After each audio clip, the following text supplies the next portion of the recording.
As she packed her travel bag, Myra listened to her husband's grumbling at the same time. Well, how long is this going to last? Are they carrying dirt into the office on purpose? Knowing that he was right, Myra, however, could not stay at home. Toby, why are you pissed off? It's just a job. I'll only be there and back for a couple of hours at most. You won't even have time to miss me.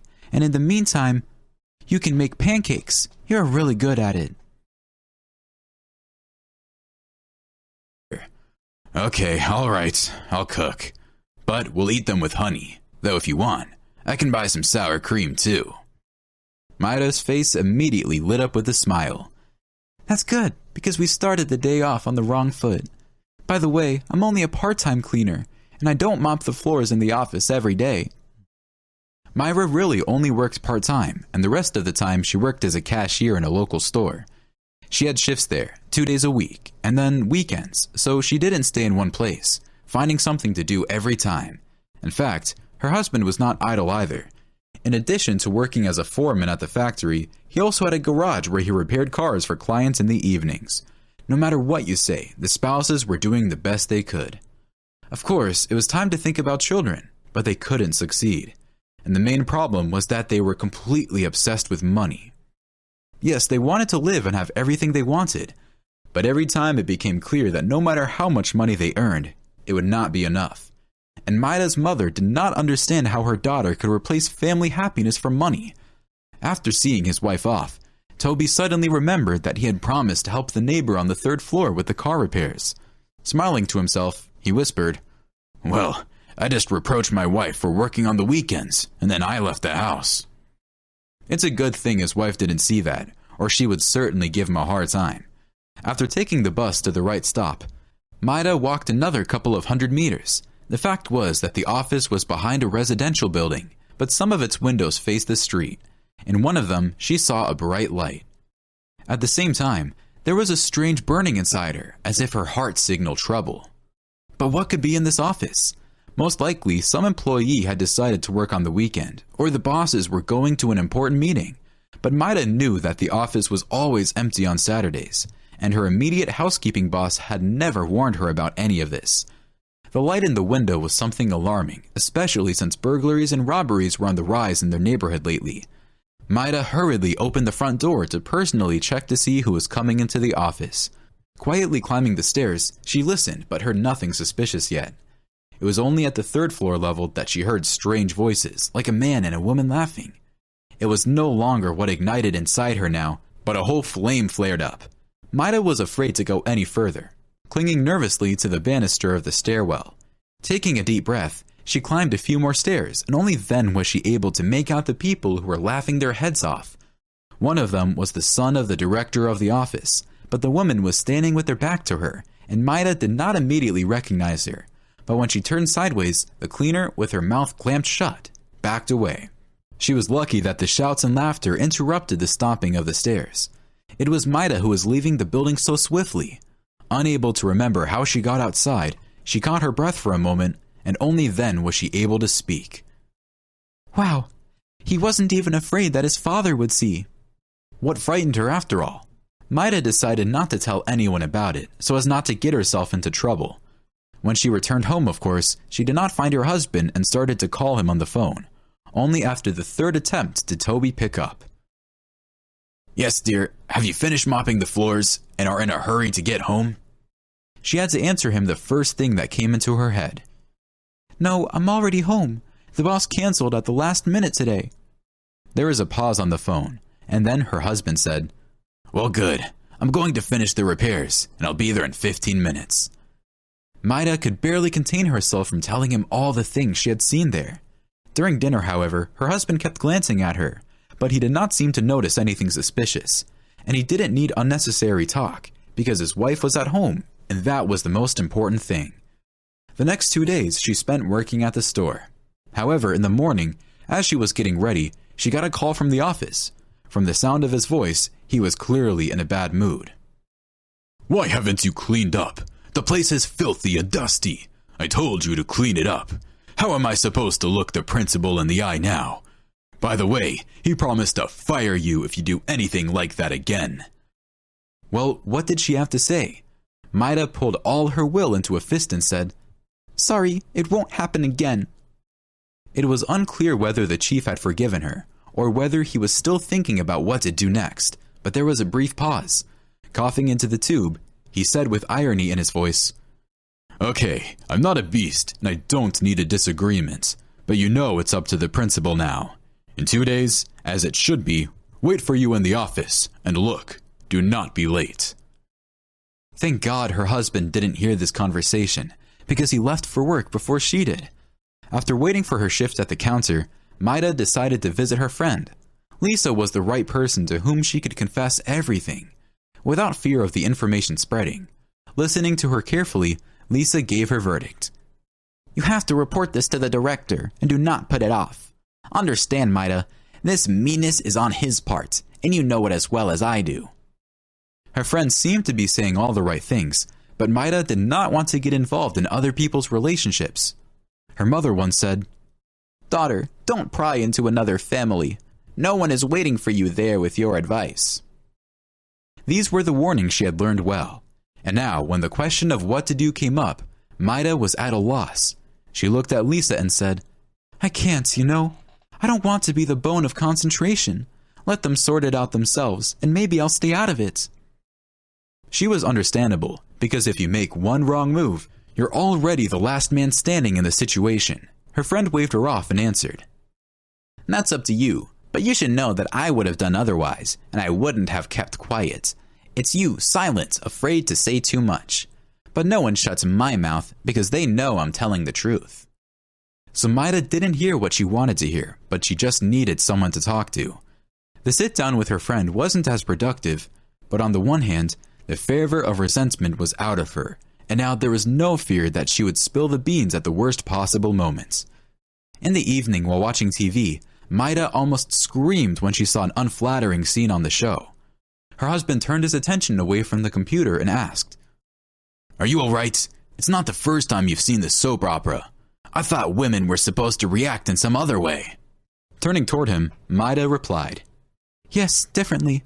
It's just, today I took it all too personally. Don't mind me, and let's have some tea and cake. I was craving sweets." After drinking some tea, Myra squared her shoulders and said, "And you know, I really need to rest. Maybe I'll talk to the boss at the store, and at the same time, I'll notify the boss at the other job, and we'll go somewhere closer to the ocean." Her husband rubbed his hands together with joy. "That's a great idea. I was going to suggest it myself." The idea seemed good, but it remained to be seen what the director would say. The chief was not joking when he said he had certain questions for her. Setting herself up for an unpleasant conversation, Myra in her heart hoped that she would get away with it. It was not a big deal that she didn't go to work and didn't mop the floor. One day wouldn't make a difference. In addition, no one told her about the day off in advance, put, as you might say, before the fact. And now it is time for them to look in her direction with guilty eyes, and not for her to bend and wait for mercy. Myra went over it all in her head, believing that there would be no trouble. At the same time, she also remembered the words of her friend, who had warned her to tell everything to the director. And even if it would be a shocking truth for him, at least no one would be able to fool him. Having finished watching the show, Myra went to her room, and soon her husband joined her. But he had to get by with a stingy hug, because his wife didn't seem to be in the mood today. There was still her mother, with whom she could talk, but this was not the time to reveal all the cards. After all, there was no telling what her reaction would be. Suddenly, she would have to put out the fire of emotion. It was to be hoped that the headmaster would not become rampant and limit himself to a verbal reprimand. It was one day before she met him, and it seemed as if it was an eternity ahead of her. At the same time, if you rely on Lisa's opinion, you need facts, and Myra did not have them, as well as something that would help in the conversation with the director. After all, he would ask why she was not in the office that day. If there was an arrangement, then it had to be done. Besides, Myra didn't even have time to think of anything when she hurriedly left the office. She should have made a video of everything she saw there. She resolutely refused to talk to her mother about it, nor was her husband suited for it. He would certainly cut her off. Toby didn't like that kind of shenanigans, especially if it involved people close to her. The only opportunity to somehow rehabilitate herself was lost. Myra thought sadly, Let things be what they would be. If they take drastic measures, it wasn't a great loss. In the morning, she got another call from the office. Don't forget that the director will be waiting for you this afternoon. I'll be honest, he's not in a good mood, but maybe he'll be okay and you will be fine. It would be nice to believe that, but Myra was a realist and understood that there is no such thing as magic. And if you have to answer for something, you have to endure all difficulties. She looked in the mirror one more time and winked to herself. It's okay, I'll survive it somehow. Such confidence said only one thing. She had a card to play, and it would be used at just the right moments. Myra took the longest path to reflect for a while. She mentally asked herself the question, why the hell do I care about what's going on out there anyway? That's right, because the principal's son had the right to date whomever he wanted. No one told him what to do, because he wasn't breaking into anyone's house and running a brothel. But there was a twist. Myra remembered the woman who had been with the principal's son that day. She could not mistake her face for anyone else's, especially since it was very memorable. She looked a little older than her son. But then again, it was up to each person to choose whom to please and enjoy. It is all possible that the son enjoyed such women. As she continued to think about it, Myra did not notice how she approached the office. There was a guard at the entrance, a typical watchman who would not let anyone through just like that. But he even smiled at her. It's good to see you, Myra. Quite a nice greeting, especially before what awaited her, and for which she had been preparing for so long. And just as she walked ahead, it immediately hit her. Well, of course, if I didn't have time to capture anything on my phone, the guards must still have the tapes. Now that was a clue, and a very substantial one, and it would make Myra look good in the director's eyes. She returned to the guard post and asked kindly, Listen, Anthony, I wonder if you could show me some of the security tapes. I'm interested in Saturday after about 11 o'clock in the afternoon. I didn't do a good job in there. I'd like to see it because the director called me in. The guard agreed. Of course, especially since we changed the drive and put in a new one in the morning. To be honest, I didn't even look through anything from the last shift, but you can take a look. However, the disc wasn't there. Strange. Who could have taken it? Myra has guessed what it is. Anthony, no other options, made a copy of the tape? Slapping himself on the forehead with his palm, the guard said, What a stupid head. I forgot that a month ago, the security staff installed a backup program for us. Now we'll find it, but don't be too long. And I'll look behind the perimeter so I don't get caught. Myra reviewed the footage and made sure everything was clearly visible. Her son was on camera, and with him was that woman. A light suddenly flickered in Myra's eyes because she had seen this lady in the office several times, and always with her there was a very different man next to her. Going up to the office, Myra immediately looked into the director's office. He was more gloomy than a cloud. Come in. I have an unpleasant conversation to have with you. Myra sat down in a chair, sadly lowered her head, and prepared to listen. The director came out from behind the desk and shut the door. You know, I somehow ignored the fact that you were sometimes late. I understand that you have other jobs, and this is just an optional job. But you have to take the responsibilities you've been given seriously. Your supervisor reported everything to me. The fact that you didn't clean up well, and the fact that you've had several postponements coming into the office. But that day, as I found out, you did not come at all. And the security guard admitted that he saw you barely went up to the office, immediately jumped back out. The situation was out of control, and something had to be done urgently. But Myra was absolutely silent. Then the director took matters into his own hands. All right, we'll consider you fired. I don't need a cleaner who can't do her job properly. I assume you have no objections? That's when Myra couldn't take it anymore and said just those words. Your son betrayed you. Blushing rapidly in front of her eyes, the director went pale and began to untie his tie in a hurry. How dare you say that? You don't even know him. But the next thing was even more interesting. Myra told him why she did not clean up the office. Without taking her eyes off him, the director listened and cried softly. No way, he could not do this to me. It turned out that his son was not dating anyone that day, but the woman he loved. The director had met her only 6 months earlier and was even planning to marry her. But now he had to put it all on hold because there were huge scandals ahead. Unfortunately, the son himself at that moment appeared in the office, and his father rushed to him with questions. Why did you need it? I did not give you enough money. But he denied it. I didn't do anything like that. Why would you believe some dirty cleaning lady? Myra couldn't take it anymore and slapped him in the face. So you thought that if you stole the disc, the tape would disappear forever?